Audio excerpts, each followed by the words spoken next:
Assalamualaikum warahmatullahi wabarakatuh. Bismillah, syukurillah, salatu wassalamu ala rasulillah, amma ba'du. Kepada yang terhormat Ibu Kepala Sekolah SDN 1 Kedungrejo, Ibu Purwahyuni SPD. Yang terhormat Ibu Dela Aprilika selaku CGP Angkatan 9 yang kami hormati, serta Bapak Ibu Guru SDN 1 Kedungrejo yang kami hormati. Pertama-tama marilah kita bersama menjadikan rasa puja dan puji syukur sehingga kita dapat berkumpul di sini dalam keadaan sehat walafiat, tidak kurang suatu apapun. Kedua kalinya salawat serta salam tetap berlimpahkan kepada junjungan kita Nabi besar Muhammad SAW. Hari ini Kamis 19 Oktober 2023 dalam acara diseminasi budaya positif dengan susunan acara sebagai berikut. 1. Pembukaan. 2. Menyanyikan lagu Indonesia Raya.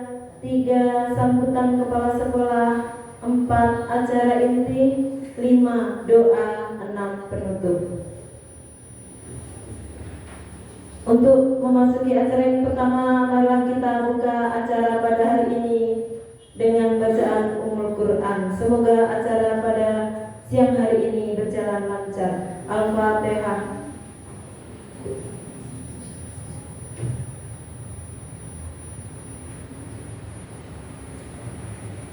Amin.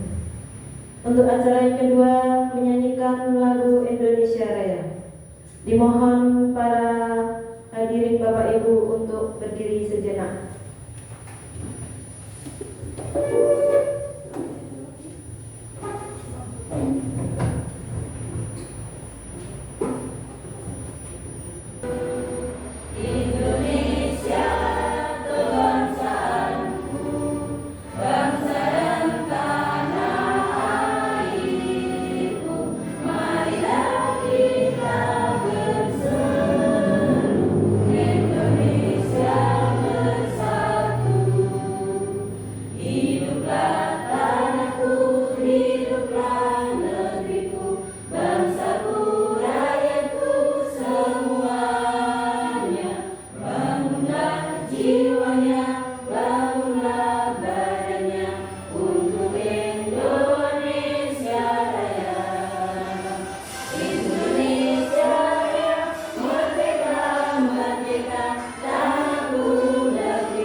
Disampaikan terima kasih.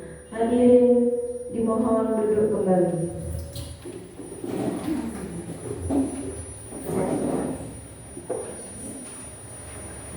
Untuk acara yang ketiga, sambutan kepala sekolah yang akan disampaikan oleh Ibu Purwahyuni SPD. Kepada beliau kami persilahkan.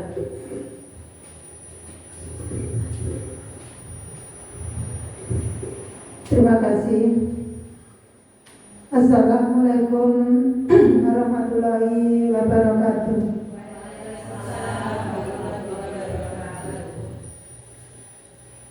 Marilah kita panjatkan puji syukur kehadirat Allah Subhanahu wa Ta'ala, yang mana pada hari ini kita masih diberi kesempatan, hidayah serta taufiknya kepada kita semua, sehingga kita masih bisa beraktivitas dengan nyaman sampai siang ini. Salawat dan salam tak lupa kita kita sanjungkan kepada junjungan kita Nabi Muhammad SAW beserta keluarganya, para sahabatnya, dan umatnya sampai akhir zaman. Di sini saya akan menyampaikan bahwa acara Nyabudela akan memaparkan masalah budaya positif.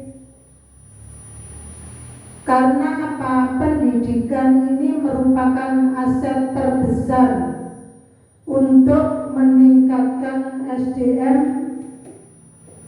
bagi semua guru-guru yang ada di SD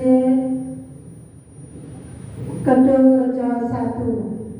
Semoga pada hari ini apa yang akan disampaikan Bu Dela bermanfaat untuk teman-teman semua. Maka saya sampaikan sekian. Terima kasih. Wassalamualaikum warahmatullahi wabarakatuh.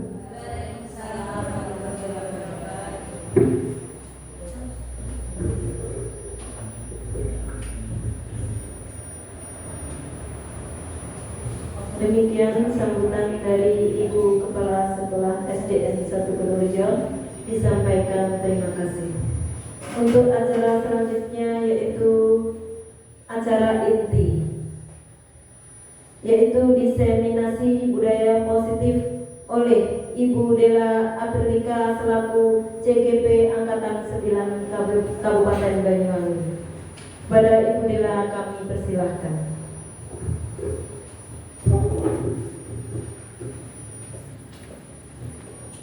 Assalamualaikum warahmatullahi wabarakatuh. Terima kasih saya ucapkan sebelumnya kepada Ibu Kepala Sekolah yang telah memberikan kesempatan kepada saya untuk memaparkan diseminasi budaya positif untuk memenuhi tugas saya sebagai calon guru penggerak Angkatan 9 Kabupaten Banyuwangi.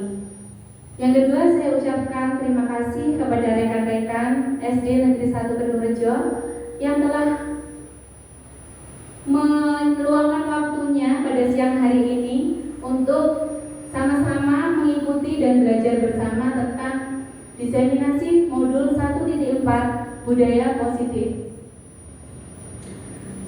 Teman-teman yang saya banggakan dan saya sayangi, izinkan saya untuk memaparkan budaya positif modul 1.4 karena di sini saya mendapatkan tugas pada pendidikan guru penggerak Angkatan 9 Kabupaten Banyuwangi.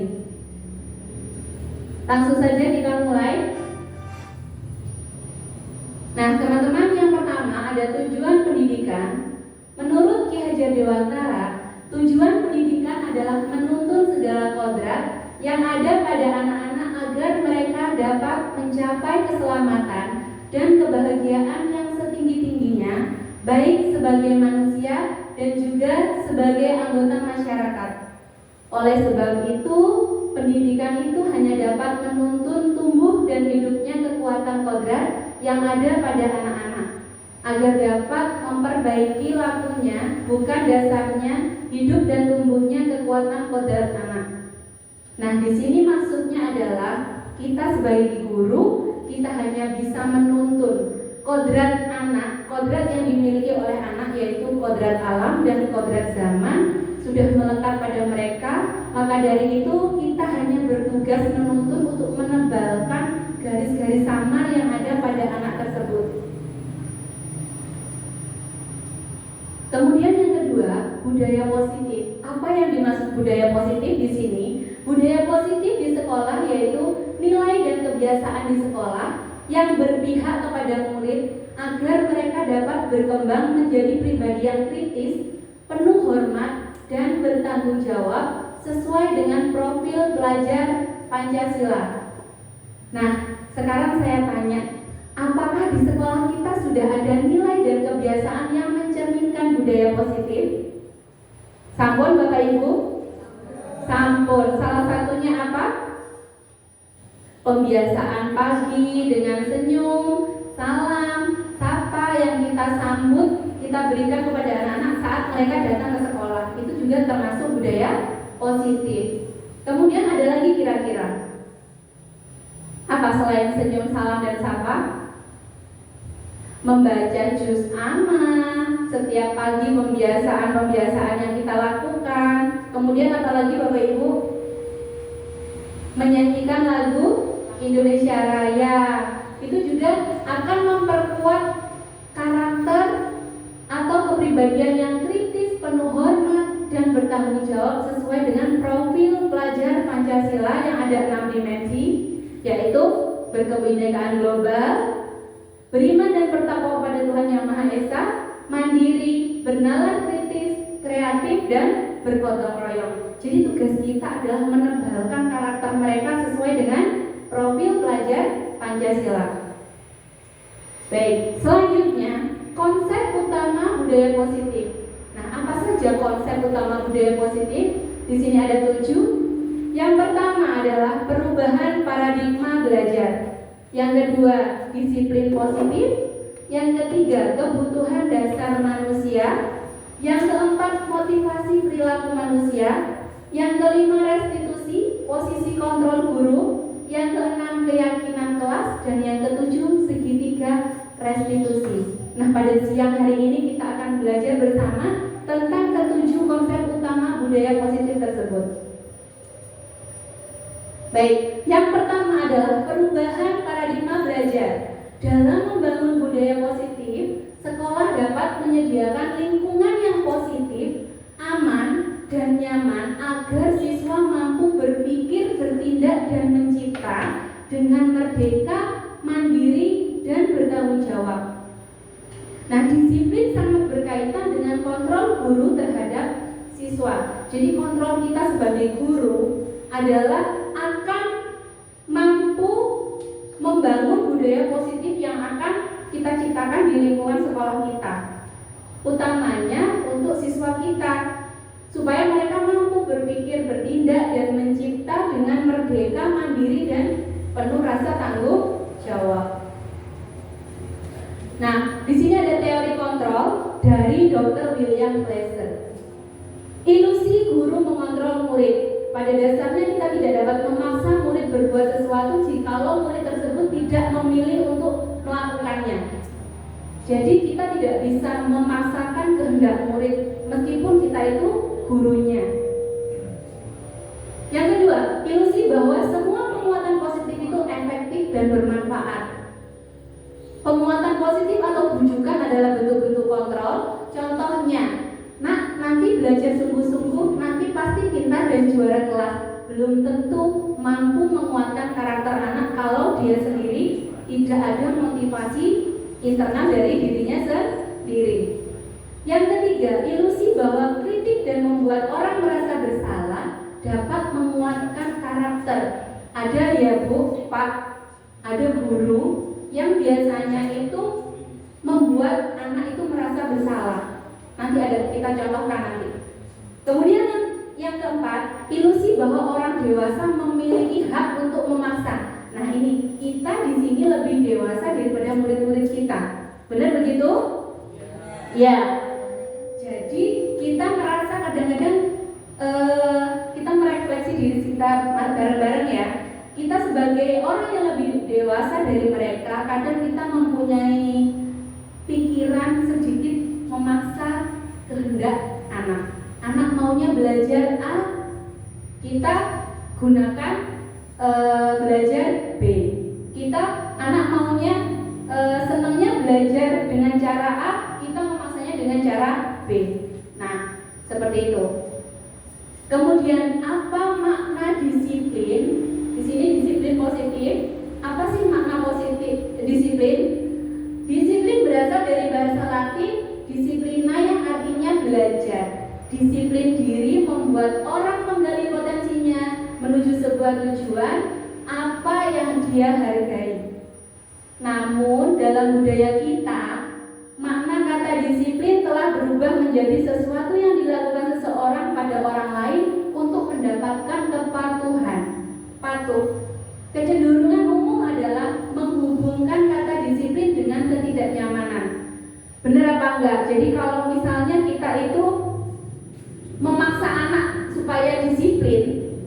biasanya anak itu cenderung tidak nyaman kalau itu dilakukan secara terpaksa.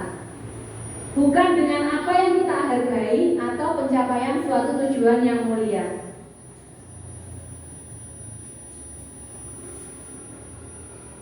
Pak Joko next.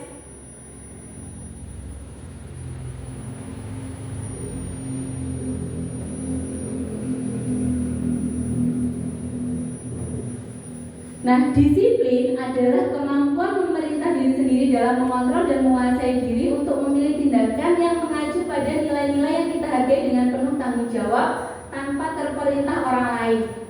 Maunya anak-anak itu disiplin tanpa kita kontrol, tanpa kita paksa. Jadi supaya disiplin itu dia lakukan dengan penuh kesadaran, penuh tanggung jawab tanpa diperintah oleh guru.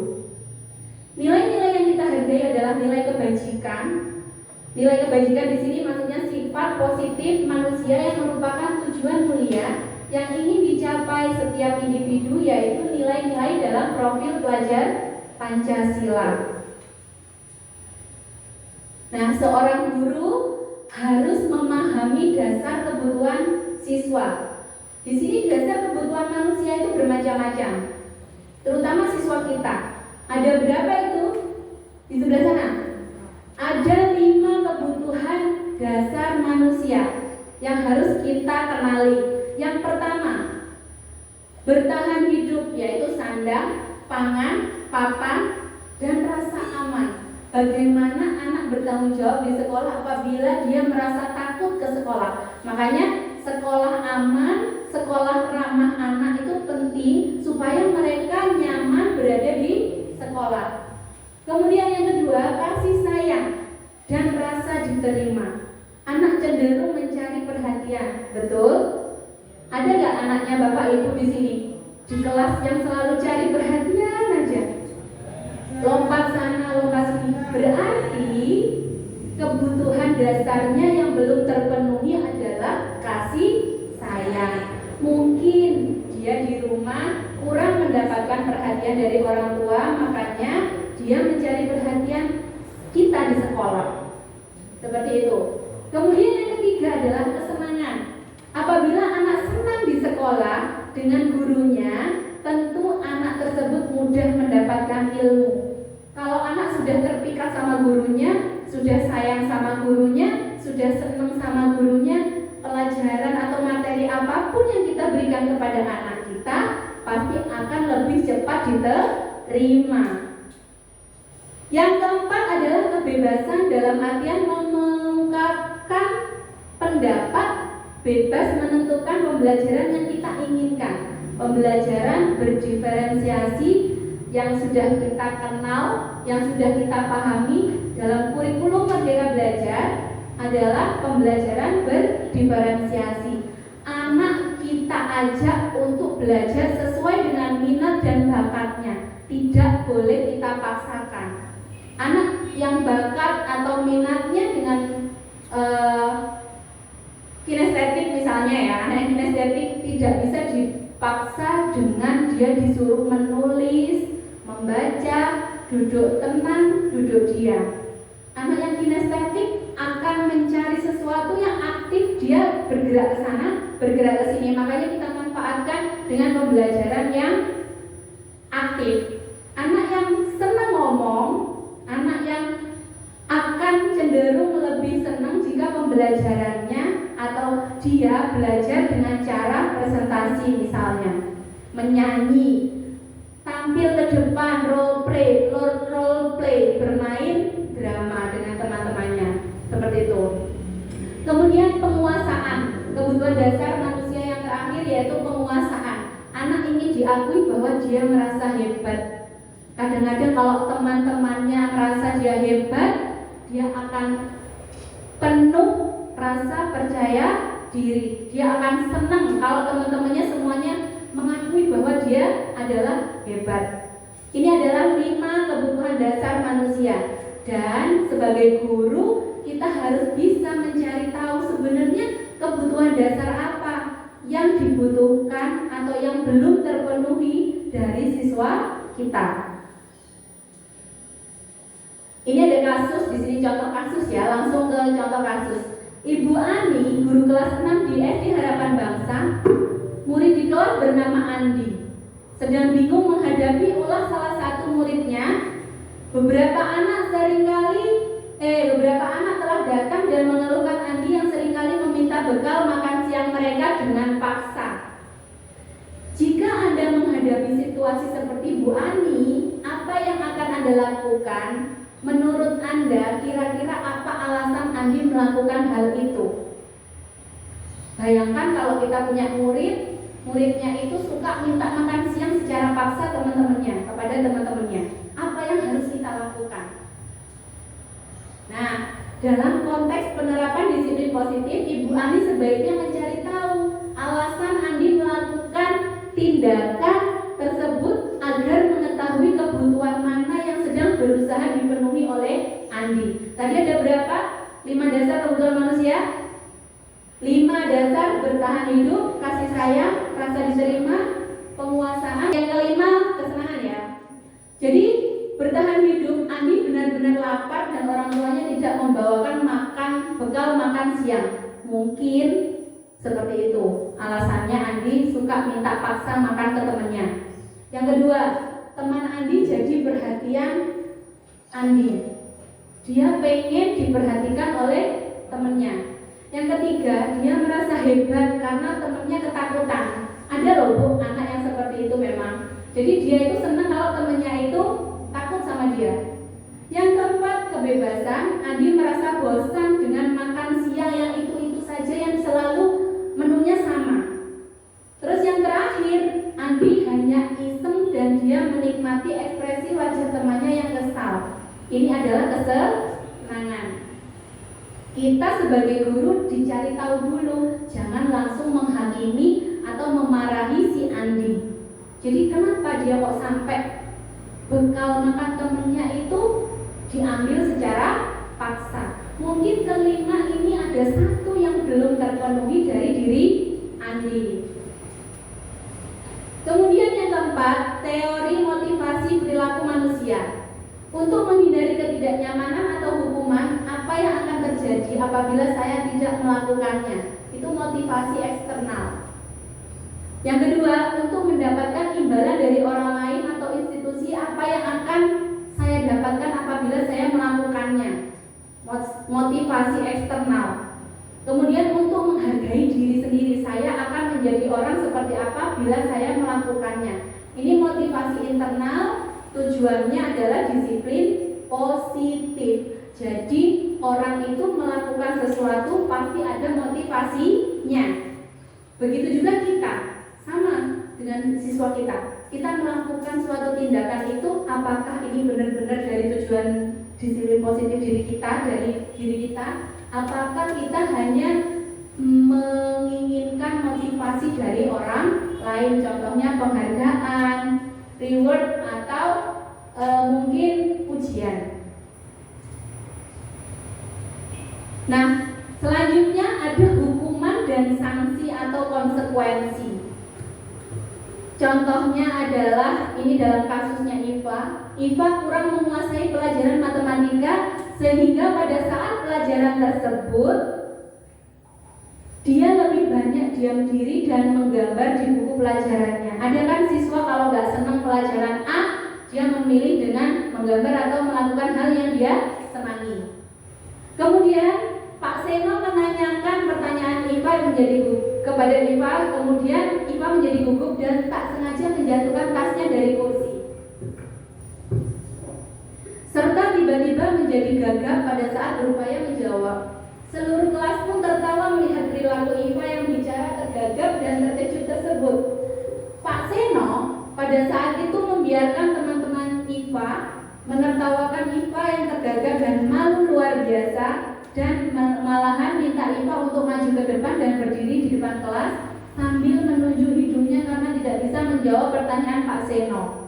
Kelas semakin gaduh dan anak-anak pun tertawa melihat Iva di depan kelas memegang ujung hidungnya. Apakah Bapak Ibu di sini setuju dengan tindakan Pak Seno? Setuju nggak dengan tindakannya Pak Seno? Mengapa? Iya, karena seorang guru tidak boleh mempermalukan siswanya. Bunyi terus ya. Kemudian menurut Anda, tindakan Pak Seno terhadap IPA adalah sebuah hukuman atau konsekuensi? Ini termasuk hukuman atau konsekuensi? Hukuman. Benar sekali. Nah, ini kita belajar tentang perbedaan hukuman dan konsekuensi. Kalau hukuman, sesuatu yang menyakitkan harus terjadi. Seperti IPA tadi, dia merasa malu, dia merasa minder karena tidak bisa matematika. Kalau konsekuensi, sesuatu yang harus terjadi. Kemudian kalau hukuman membuat anak sakit, sakit itu bisa fisik, bisa hati, untuk jangka waktu yang lama sekali, bisa membuat anak menjadi trauma. Kalau konsekuensi, anak menghargai disiplin. Nah, kalau hukuman bersifat paksaan, kalau konsekuensi bersifat stimulus tanggapan.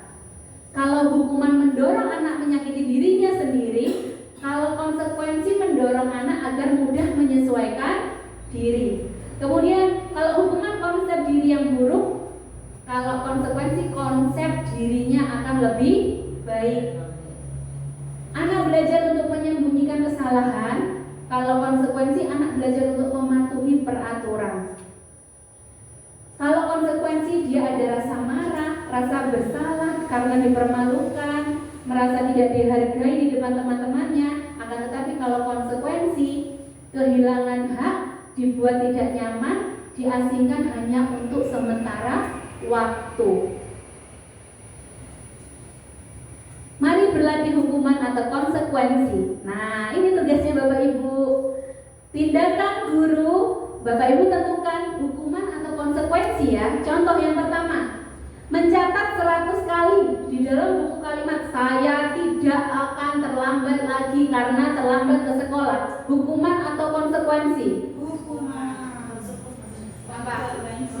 Saya tidak akan terlambat lagi karena terlambat sekolah. Hukuman. Ya. Kira-kira kalau konsekuensi apa? Tidak akan disuruh mencatat 100 kali. Iya.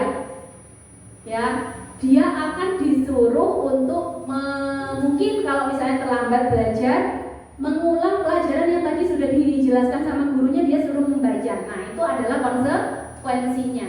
Jadi tidak dihukum untuk menulis 100 kali. Lagi nomor 2, lari mengelilingi lapangan basket 2 kali karena terlambat hadir di sekolah.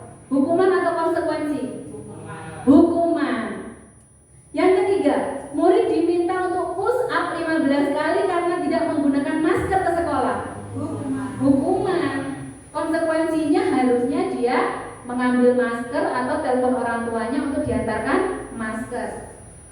Menggantikan kertas tugas teman yang telah dicoret-coret. Konsekuensi. Jadi kalau dia sudah mencoret-coret buku temannya, dia harus mengganti kertas yang baru milik temannya. Membersihkan tumpahan air di meja tulis karena tersenggol pada saat belajar. Nah, ini sering saya alami. Hukuman atau konsekuensi?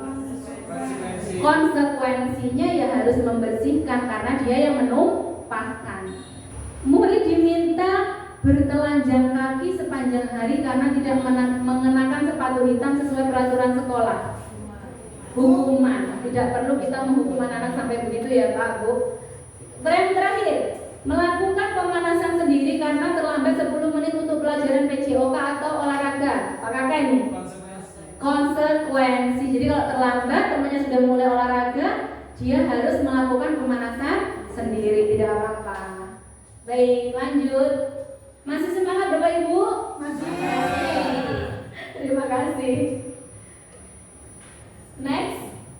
Yang kelima Bapak Ibu, restitusi posisi kontrol guru. Posisi kontrol guru di sini ada 5. Yang pertama yaitu penghukum, yang kedua pembuat rasa bersalah, yang ketiga sebagai teman, yang keempat sebagai pemantau, dan yang kelima adalah sebagai manajer. Ini ada video yang menjelaskan bahwa posisi posisi kontrol seorang guru itu ada 5. Mari kita simak bersama-sama videonya supaya kita lebih memahami apa itu 5 posisi kontrol seorang guru.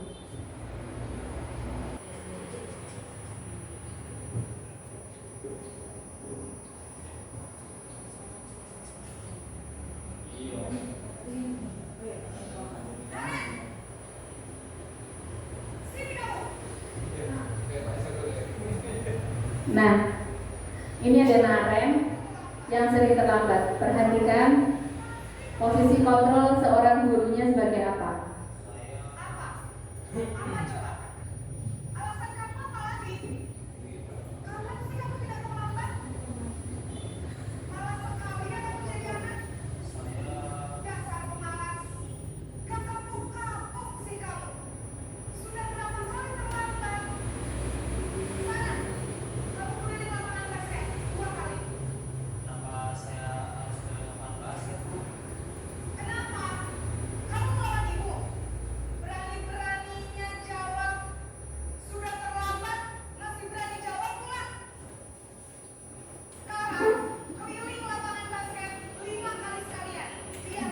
Kira-kira sebagai apa Bapak Ibu? Penghukum. Nah, yang kedua, posisi membuat rasa bersalah.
Ketiga, sebagai teman.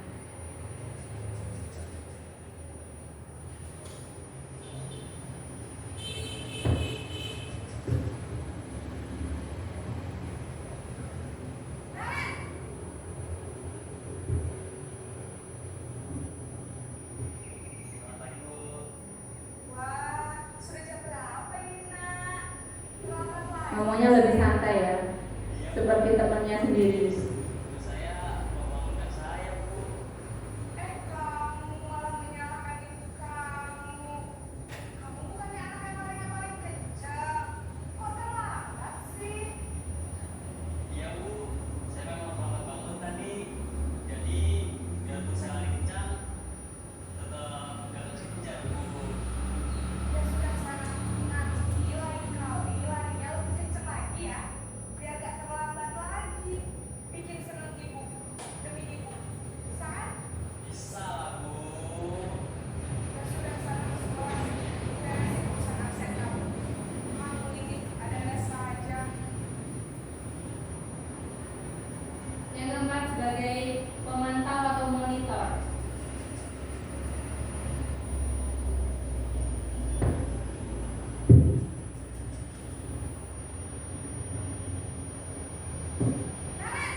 sebagai manajer?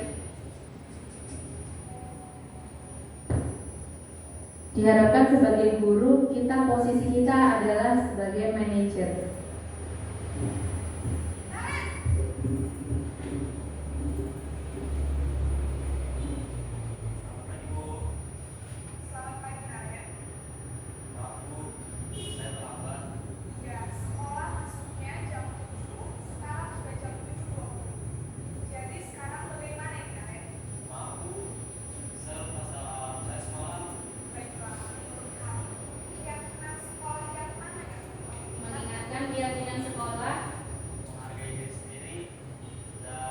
Sehingga siswa bisa menentukan sendiri apa konsekuensinya.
Jika guru sebagai manajer, maka dia akan membimbing siswa untuk memperbaiki kesalahannya, kemudian dia akan mengingatkan siswanya apa konsekuensi yang harus dia lakukan sehingga siswa mempunyai tanggung jawab dan motivasi internal dari dalam dirinya. Kemudian ini ada 5 posisi kontrol yang tadi sudah kita simak bersama. Dan ini contoh kata-kata yang biasa diucapkan oleh seorang guru di setiap posisi kontrolnya. Kasus 1, di sini langsung kita mengetahui atau menindaklanjuti dari yang posisi kontrol tadi ada beberapa kasus. Pada hari Senin, Pak Alfi tidak masuk sekolah. Pak Alfi merupakan guru matematika. Saat itu Bu Lina menggantikan Pak Alfi. Bu Lina baru 1 tahun menjadi guru SMP. Beberapa murid perempuan, Vivi dan Natali mengetahui hal ini dan mulai menggunakan kesempatan dan bersikap seenaknya, tertawa dan tidak mengindahkan kehadiran Bu Lina. Bu Lina mencoba menyapa Vivi dan Natali dengan ramah sambil mengingatkan untuk tetap fokus pada tugasnya. Ayolah, tugasnya dikerjakan. Nanti Ibu ditegur Bapak Kepala Sekolah kalau kalian tidak mengerjakan tugas. Tolong bantu Ibu ya. Namun Vivi dan Natali malah jadi tertawa. Ibu santai aja Bu. Mereka tetap tidak mengerjakan tugas dan malah mengobrol. Nah, ini juga seperti itu. Contohnya Anto dan Dino yang sedang bermain bersama di lapangan basket dan tiba-tiba terlibat dalam sebuah pertengkaran adu mulut. Dino pun menjadi emosi dan mengadakan kontak fisik, menarik kemeja Anto dengan kasar sampai 3 kancingnya terlepas. Pada saat itu, guru piket langsung melerai mereka dan membawa mereka ke ruang kepala sekolah. Ibu Suti sebagai kepala sekolah berupaya menenangkan keduanya, terutama Dino. Dino, sepertinya kamu saat ini sedang marah sekali. Nah, kata-kata Bu Guru di sini berarti dia sebagai apa kira-kira? Dia mengetahui Dino ini pikirannya atau perasaannya sekarang sedang marah karena kancing bajunya terlepas. Dino berpikir sejenak namun menjawab, tidak tahu Bu. Saya lem kembali mungkin ya Bu. Ibu Suti berpikir sebentar dan menanggapi, kalau dilem akan mudah terlepas kembali Dino. Bagaimana kalau kamu menjahitkan saja? Bersediakah kamu? Dino tanpa ragu-ragu menanggapi, menjahit. Mana saya tahu bagaimana menjahit, Bu. Ibu Suti meneruskan, apakah kamu bersedia belajar menjahit? Dino berpikir sejenak, memandang ke meja Anto dan menanggapi, yang mengajari saya siapa, Bu? Dengan cepat Ibu Suti menjawab, Pak Irfan, guru tata busana. Akhirnya Dino kembali diam sejenak, memandang ke meja Anto yang tanpa kancing. Akhirnya Dino mengangguk, tanda menyetujui, dan sepanjang siang itu Dino belajar menjahit dan memperbaiki kemeja Anto. Terakhir kali terlihat kedua anak laki-laki itu, Dino dan Anto, pada jam pulang sekolah. Mereka sudah bercengkrama dan bersendal gurau kembali. Di sini Ibu Suti adalah sebagai manajer. Kenapa? Karena Bu Suti sudah menggali perasaannya Dino. Kemudian Dino juga bersedia memperbaiki kancing Anto dengan belajar menjahit kepada guru tata busana. Menyelesaikan masalah tanpa menghakimi, malah Bu Suti mencarikan solusi untuk belajar menjahit. Kemudian yang keenam adalah keyakinan kelas. Keyakinan kelas adalah nilai-nilai kebajikan atau prinsip-prinsip universal yang disepakati bersama secara universal, lepas dari perbedaan agama, suku, negara, dan bahasa. Menurut Gaussen, suatu keyakinan akan lebih memotivasi seseorang dari dalam atau intrinsik. Seseorang akan lebih bersemangat untuk menjalankan keyakinannya daripada hanya sekedar mengikuti peraturan. Jika anak sudah yakin, dia akan lebih mudah untuk melakukan suatu hal. Siswa akan lebih tergerak dan bersemangat untuk menjalankan keyakinannya daripada hanya sekedar mengikuti serangkaian peraturan tertulis tanpa makna. Murid-murid pun demikian, mereka perlu mendengarkan dan memahami arti sesungguhnya tentang peraturan yang diberikan, apa nilai-nilai kebajikan di balik peraturan tersebut, apa tujuan utamanya, dan menjadi tidak tertarik atau takut sehingga hanya sekedar mengikuti serangkaian peraturan yang mengatur mereka tanpa memahami tujuan mulianya. Jadi seorang siswa itu kalau dia tahu tujuan mulianya, maka dia akan menjalankan penuh keyakinan dibandingkan siswa yang hanya mentaati peraturan seperti dipaksa. Nah, ini contoh budaya positif keyakinan kelas.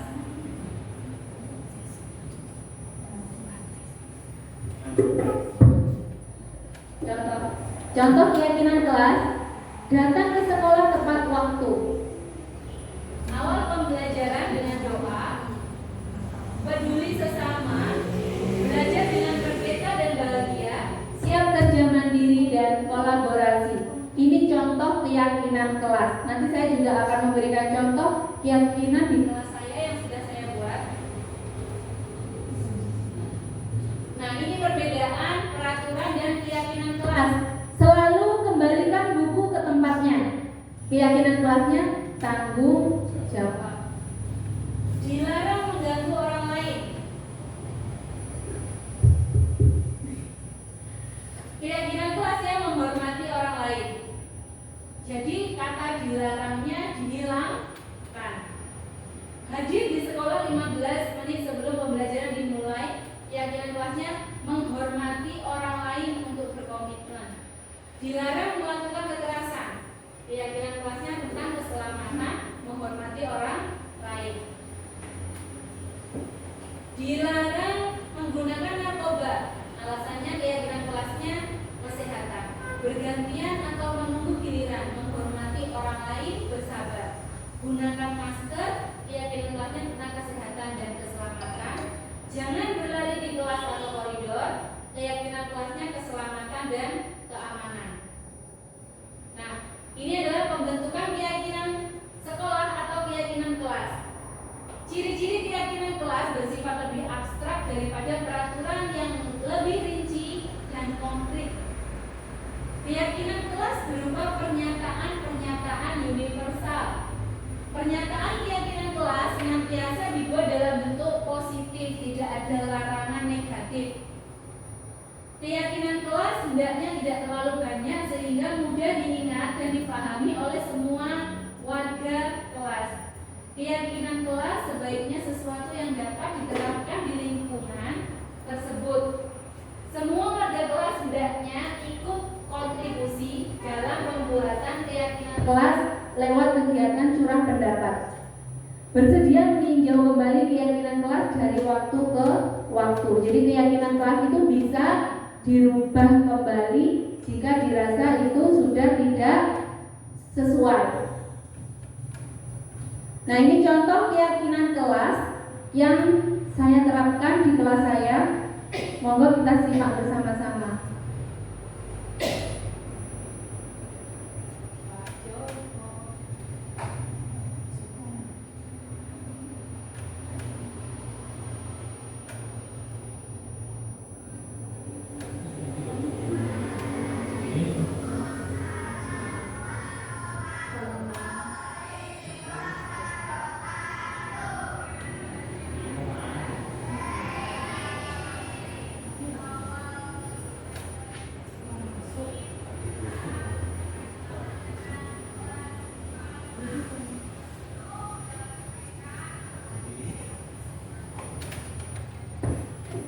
Jadi sebelum membuat keyakinan kelas dengan anak-anak, saya bertanya terlebih dahulu impian kelas seperti apa yang mereka dambakan.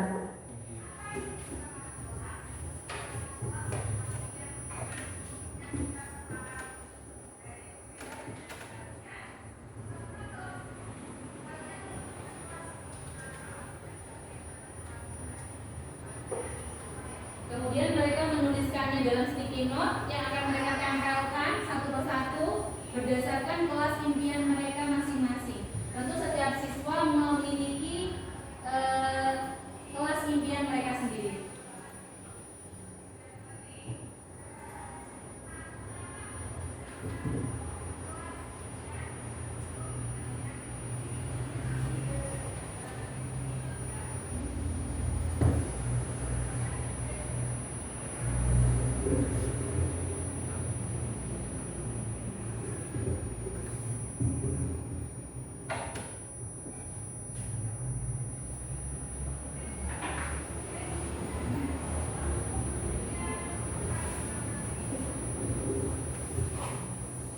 Nah, tadi setelah saya memberikan sticky note kepada mereka, kemudian mereka menempel pada papan atau kertas yang sudah saya sediakan, kita ambil kata-kata dari mereka, kalimat mereka tentang impian kelas, kemudian kita jabarkan bersama-sama menjadi sebuah keyakinan kelas. Kita hanya di situ membuat sama anak-anak hanya 6 keyakinan kelas yang kita yakini bersama. Next, segitiga restitusi. Apa yang dimaksud segitiga restitusi? Segitiga restitusi adalah proses menciptakan kondisi bagi murid untuk memperbaiki kesalahan mereka sehingga mereka tidak bisa kembali pada kelompok mereka dengan karakter yang lebih kuat. Sehingga mereka bisa kembali pada kelompok mereka dengan karakter yang lebih kuat. Melalui restitusi, guru dapat 1. Membantu murid menjadi lebih memiliki tujuan, disiplin positif, serta memulihkan dirinya setelah berbuat salah. 2. Membantu murid untuk lebih jujur pada dirinya sendiri dan mengevaluasi dampak dari kesalahan yang telah dilakukan. Yang ketiga, memberikan penawaran, bukan paksaan. Seperti guru yang tadi posisi kontrolnya sebagai manajer, dia menawarkan apa yang bisa dilakukan untuk memperbaiki kesalahan, katanya tadi dengan menyetel alarm. Seperti itu contohnya. Jadi bukan dipaksa, akan tetapi guru memberikan penawaran apa yang bisa dilakukan untuk memperbaiki kesalahan. Ini adalah segitiga restitusi. Yang pertama, menstabilkan identitas. Jadi yang pertama ini menstabilkan identitas, kemudian validasi tindakan yang salah, kemudian menanyakan keyakinan. Contoh kata-katanya seperti apa? Seperti ini. Setiap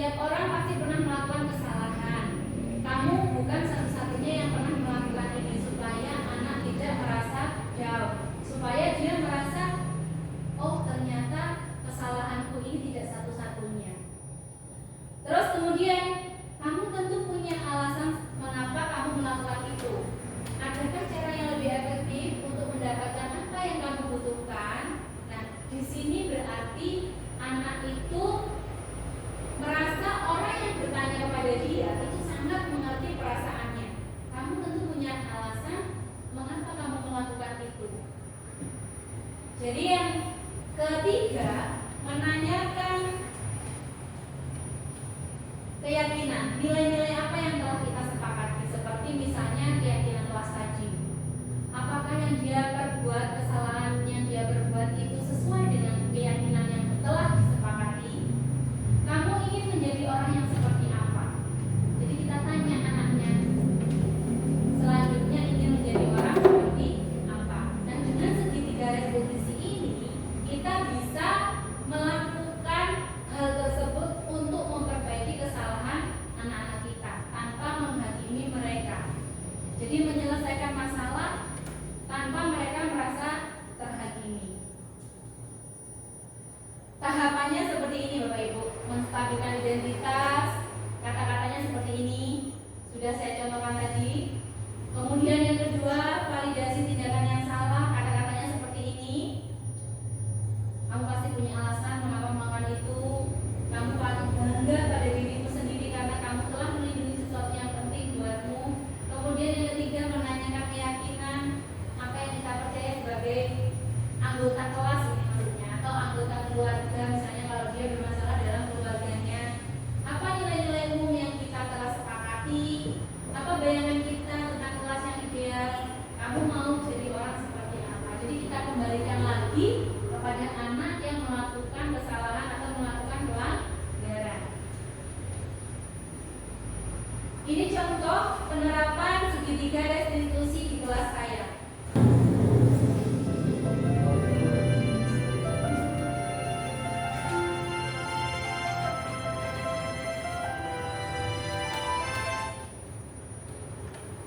Kasus 1, Almaira marah kepada Alivia karena ujian tengah semesternya dicontek oleh Alivia. Almaira jengkel hingga dia melontarkan kata-kata kasar kepada Alivia.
3 restitusi yang saya lakukan di kelas dan tanggapan dari siswa-siswi yang sudah kita ajak melakukan segitiga restitusi atas kesalahan yang dia perbuat.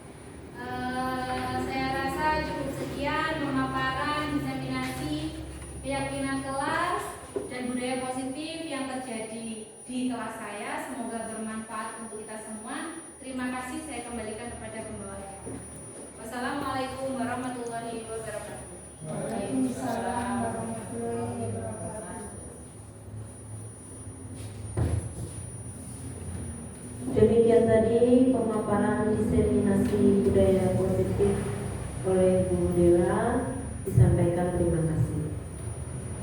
Bapak Ibu hadirin, itu tadi acara demi acara telah kita laksanakan bersama, yaitu diseminasi budaya positif yang sudah kita lakukan sampai akhir.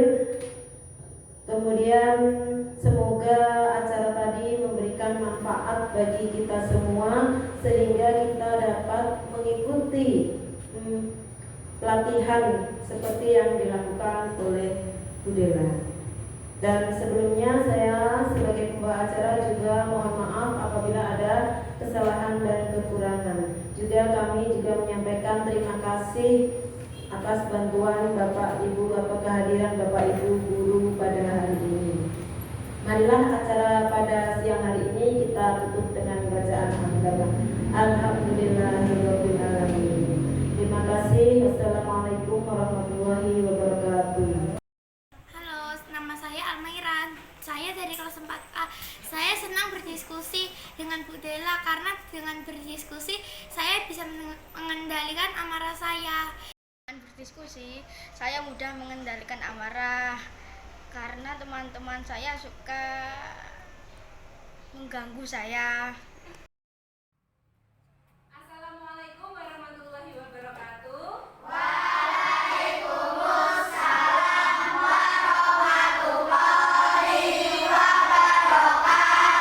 Bagaimana kabarnya anak-anak hebat? Baik. Di awal semester ganjil ini, Bu Dela mengucapkan selamat datang di kelas 4A. Sebelum Bu Dela sampaikan apa aja yang harus kita pelajari dan tujuan pembelajaran kita, dan hari ini Bu Dela ingin kita di pertemuan pertama kita membuat dulu kesepakatan kelas. Apa itu kesepakatan kelas? Kesepakatan kelas adalah keyakinan yang kita sepakati dari Bu Dela dan dari kalian tentang kelas ini. Kalian menginginkan kelas seperti apa? Bagaimana kelas kita ini ke depannya supaya menjadi kelas yang kalian impi-impikan. Nah, Bu Dela ingin kalian tulis satu persatu. Nanti kalau sudah ditulis tidak usah diberi nama, kalian tempel di kertas yang berwarna biru ini. Sudah mengerti? Satu anak menuliskan satu kelas impian menurut kalian masing-masing. Dalam bagi sticky note ya. Silakan ditulis ingin kelasnya seperti apa.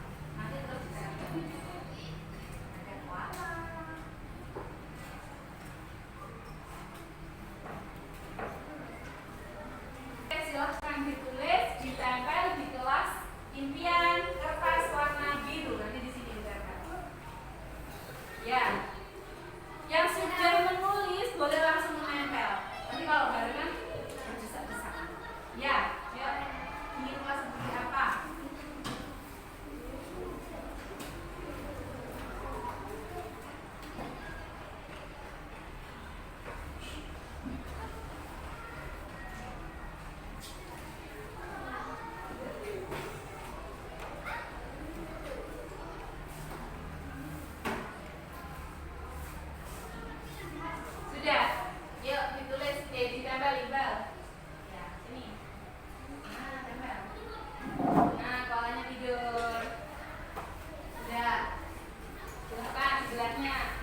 pinter. Betul ya, yang pertama menjaga kebersihan dan kerapian, yang kedua menghargai dan menghormati sesama teman. Lagi Fizi. Saya ini Kelas 4 tidak berbicara kasar sama teman. Ini sama ya, menghargai dan menghormati. Oh, kalau berbicara kasar itu berarti apa? Berbicara dengan baik dan sopan. Berbicara dengan baik dan sopan. Apalagi Fizi?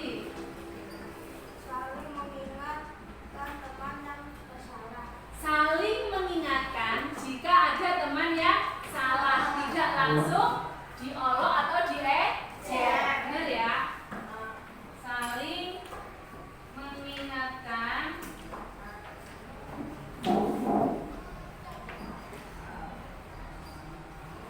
apa Fizi? Jika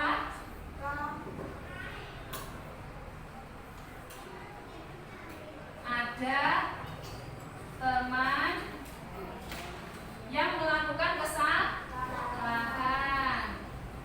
Lagi Fizi, dibaca lagi. Mendengar guru saat berbicara. Kesalahan. Apa? Mendengarkan guru saat Mendengarkan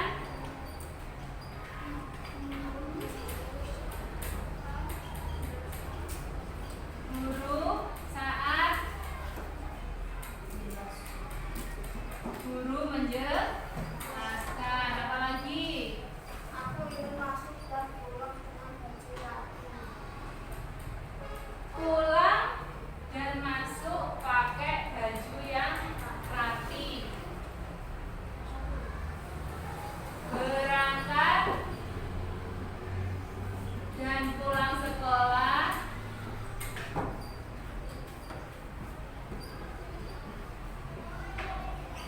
tepat waktu dengan baju yang rapi.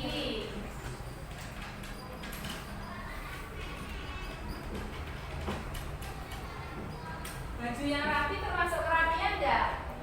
Oh iya, berarti sudah ada, jadi tidak usah ditulis. Tepat waktu gitu saja ya. Oke, sudah ada di sini kerapian. Oke, berarti termasuk baju berangkat dan pulang sekolah tepat waktu. Lagi ada lagi yang enggak sama? Tidak mengganggu tempat belajar. Nah, saling mengingatkan, mendengarkan guru saat guru menjelaskan sudah tidak mengganggu sama. Apalagi bersih, saling menghargai sama ya, sudah ada ya. Mana tadi saling menghargai dan menghormati sudah. Tidak ada kotoran, kebersihan. Aku ingin teman-temanku tidak berbicara kasar. Aku ingin teman-temanku tidak berbicara kasar. Berarti sama dengan berbicara dengan baik dan sopan. Nah, sudah jelas semua Fizi. Nah, sekarang kita sudah menemukan kesepakatan kelas 4A dari kelas impian yang sudah kalian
pelajaran di